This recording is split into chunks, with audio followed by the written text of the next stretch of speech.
Si un jour vous voyagiez dans le monde des arts martiaux, vous découvririez un mystérieux trésor qui circule au sein de la communauté.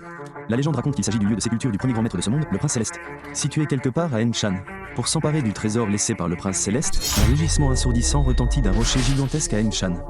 L'instant d'après, le rocher se fendit en deux. À ses pieds apparut un abîme profond et obscur.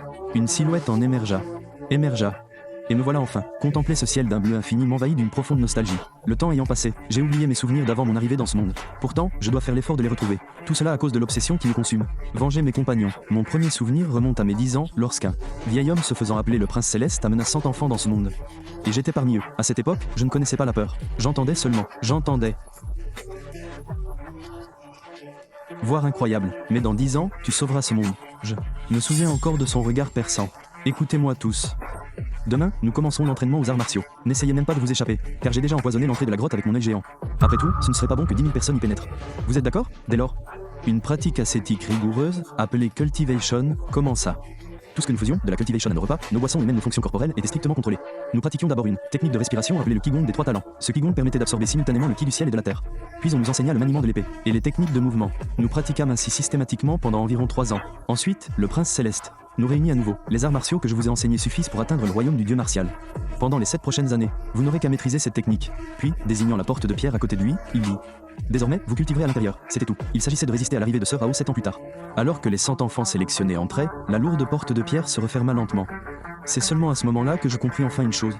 Si nous devions lutter jusqu'à la mort dans ce lieu, tel un abattoir de jade, c'était grâce à l'empereur céleste. Dès lors, nous suivîmes ses instructions et pratiquâmes sans relâche dans la grotte. Imprégnés d'énergie condensée du Qi, nous perfectionnâmes nos arts martiaux et notre essence spirituelle en nous affranchissant de ces robes. Cependant, le jour où les portes de l'enfer s'ouvrirent, d'innombrables monstres terrifiants en jaillirent. À la vue de ces créatures effroyables, nous prenions tous la fuite. Mais où pouvions-nous aller? Je serrais fermement mon épée et criais: à vos épées, puis je chargeais. Inspiré par mon exemple, les autres rejoignirent le combat. Dès lors, nous affrontâmes ces monstres terrifiants chaque jour. C'est ma maîtrise du Qigong des 3 talents, de la technique de l'épée des 3 talents et de la loi des 3 talents. Grâce à ces longs combats contre les monstres, progressa considérablement. Cependant, après des années de complot meurtrier, je fus le seul survivant. Seules les dernières paroles de mon compagnon résonnèrent dans ma mémoire. Enyu, vice pour nous. Nous le ferons. Enyu jura résolument non seulement de bien vivre, mais aussi de retrouver Tianqizi. Et de venger tous ceux qui l'avaient tué.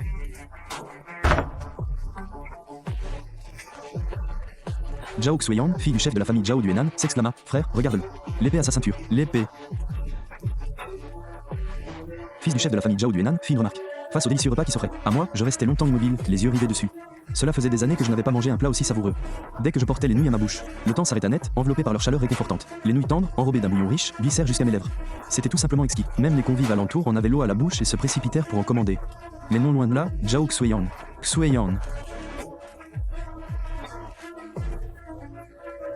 Je réalisais soudain que cela coûtait de l'argent. J'étais resté si longtemps dans la grotte que je l'avais oublié. Je suis désolé, je n'ai pas l'argent dont vous parlez. Je ne peux pas vous le donner. C'est mon dernier ami qui a risqué sa vie pour ça. À ces mots, le jeune homme s'emporta. Espèce de petit diable, tu essaies de partir sans payer?